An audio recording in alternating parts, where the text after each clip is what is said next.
Hello friends, स्वागत है आज के इस नए वीडियो में। आज के वीडियो में हम लोग बात करने वाले हैं कि झारखंड पैरामेडिकल की वैकेंसी निकल कर आई है 2024 में। ठीक है, जनवरी में ही, इसी महीने में 2-4 दिन पहले की बात है।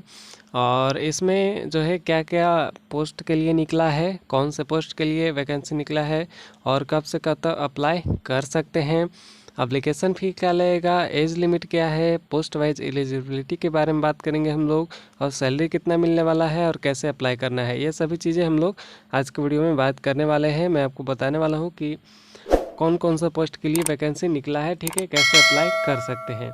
तो ये वैकेंसी जो निकल करके आई है वो है JPMCE के द्वारा। ठीक है, JPMCCE के द्वारा वैकेंसी निकल करके आई है।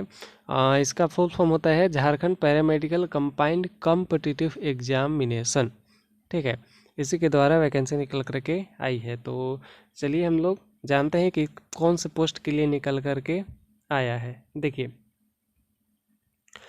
पहला तो पोस्ट है फार्मासिस्ट। ठीक है, ये इसके लिए 520 पोस्ट के लिए 560 पोस्ट के लिए निकल करके आया है। ठीक है, और फिर लेबोरेटरी एक्सपेरिमेंट है, इसके लिए 636 पोस्ट के लिए निकल करके आया है। ठीक है, और एक्सरे टेक्नीशियन के लिए 116 पोस्ट।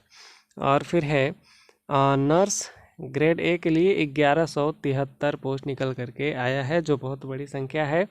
और चलिए हम लोग बात करते हैं पोस्ट की, पोस्ट वाइज क्या क्या एलिजिबिलिटी रहने वाला है। उससे पहले हम लोग बात करते हैं कि एप्लीकेशन कब से कब तक अप्लाई कर सकते हैं। देखिए, 22/1/2024 से ही एप्लीकेशन स्टार्ट हो गया है। ठीक है, ऑनलाइन अप्लाई होगा और जो है ये अप्लाई होना स्टार्ट हो गया है 22 जनवरी से ही, और लास्ट डेट रहने वाला है 22 फरवरी तक। ठीक है, तो पूरे 1 महीने का समय है। और लास्ट डेट एग्ज़ाम फी पे करने का लास्ट डेट है वो 22 तारीख ही है, 22 फरवरी तक ही है। करेक्शन डेट है 1 से 3 मार्च 2024 तक। मतलब अगर आपके फॉर्म भरने में कोई भी गड़बड़ हो गई है, कोई गलत हो गया है, तो आप 1 से 3 मार्च के बीच में जो है उसको सुधार कर सकते हैं। और एग्ज़ाम डेट है पर शेड्यूल के हिसाब से होगा, मतलब आपको बता दिया जाएगा। और फिर जो है एडमिट कार्ड अवेलेबल होगा एग्ज़ाम से पहले ही। ठीक है, एग्ज़ाम से पहले ही होता है, क्योंकि बिना एडमिट कार्ड के तो एग्ज़ाम दे ही नहीं सकते हैं। चलिए, एप्लीकेशन फ़ी क्या लगने वाला है, तो जनरल OBC और EWS के लिए 100 रुपीज़ लगेगा, और SC ST के लिए 50 रुपये लगने वाला है। ठीक है, 50 रुपया। और आपको पे कैसे करना है ये, तो डेबिट कार्ड के थ्रू, क्रेडिट कार्ड के थ्रू, या फिर नेट बैंकिंग के थ्रू। ठीक है, तो ये 3 चीज़ों के द्वारा आप जो है एप्लीकेशन फ़ी पे कर सकते हैं। तो बेहतर होगा डेबिट कार्ड या क्रेडिट कार्ड से करें, क्योंकि वो थोड़ा सेफ होता है और अच्छा होता है। चलिए आगे बात करते हैं एज लिमिट के बारे में। देखिए, मिनिमम एज जो है वो 18 साल होना चाहिए। ठीक है, मिनिमम एज 18 साल होना चाहिए। और मैक्सिमम एज मेल के लिए 35 साल और फीमेल के लिए 38 साल। ठीक है, तो फीमेल के लिए थोड़ी एज में छूट देखने को मिली है। तो मेल के लिए जो है 35 साल मैक्सिमम, और फीमेल के लिए 38 साल मैक्सिमम, और मिनिमम जो है दोनों का 18 साल होना चाहिए। चलिए आगे बढ़ते हैं और बात करते हैं पोस्ट वाइज एलिजिबिलिटी के बारे में। देखिए, फार्मासिस्ट का जो पोस्ट है उसके लिए आपको एलिजिबिलिटी चाहिए 10th या जो है मतलब 10th और 12th पास होने चाहिए। ठीक है, और डिग्री या डिप्लोमा होना चाहिए pharmacy with registration in council में। ठीक है, फार्मेसी में आपको डिप्लोमा होना चाहिए। बाकी चलिए आगे बढ़ते हैं।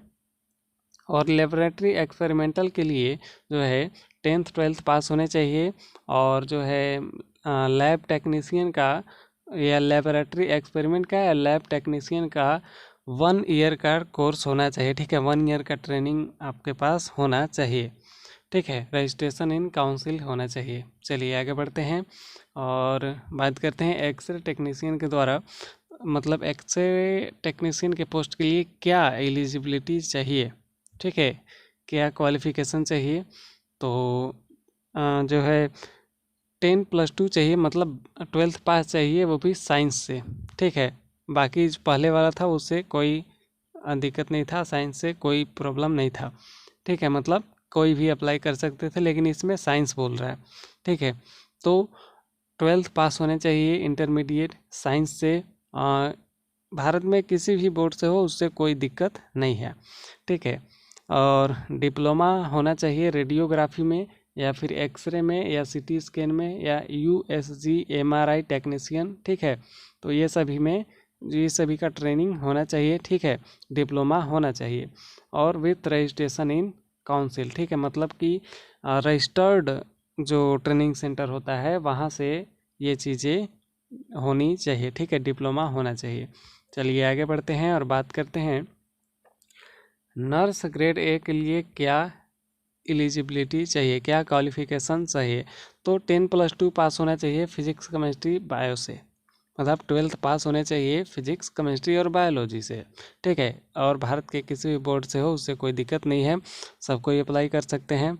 और 3 साल और 6 महीने का GNM सर्टिफिकेट होना चाहिए, ठीक है।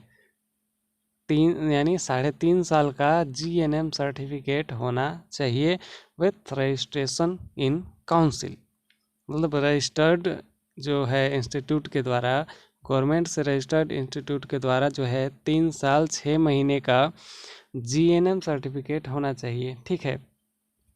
चलिए अब हम लोग बात करेंगे सैलरी की। आप लोग उधर समझ गए, सैलरी की बात करेंगे तो सैलरी फार्मासिस्ट को 29,200 से 92,300 पर मंथ तक होने वाला है, मतलब स्टार्टिंग में आपको 29,200 मिलेगा, ठीक है।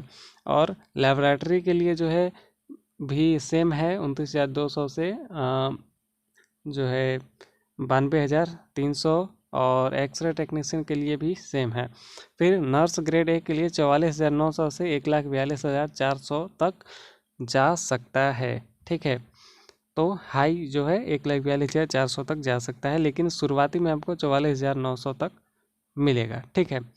तो चलिए यहाँ तक आप लोग समझ गए सैलरी क्या मिलेगा और कैसे अप्लाई करना है। देखिए अप्लाई करने के लिए आपको ये लिंक मिल जाएगा डिस्क्रिप्शन में, ठीक है। ये अप्लाई लिंक है, डिस्क्रिप्शन में मिल जाएगा या फिर कमेंट बॉक्स में भी मिल जाएगा, लेकिन आप लोग डिस्क्रिप्शन में ज़रूर देख लीजिएगा, ये लिंक आपको मिल जाएगा, ठीक है।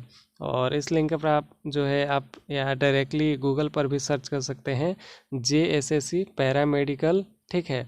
तो ये आप सर्च करेंगे तो ये वाला वेबसाइट आ जाएगा, आप यहाँ से ओपन डायरेक्टली भी कर सकते हैं, गूगल से भी कोई प्रॉब्लम नहीं है।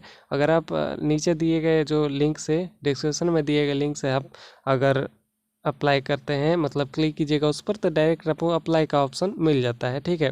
वरना आप चाहे तो गूगल से भी सर्च करके ये अप्लाई कर सकते हैं, ठीक है।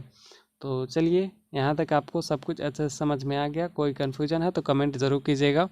मिलते हैं अगले वीडियो में, और ऐसे ही वीडियोज़ के लिए हमारे चैनल को सब्सक्राइब कर लीजिए, क्योंकि नौकरी से संबंधित, जॉब से संबंधित जानकारियाँ हमारे चैनल पर अब दी जा रही हैं, ठीक है। तो चलिए मिलते हैं अगले वीडियो में, धन्यवाद।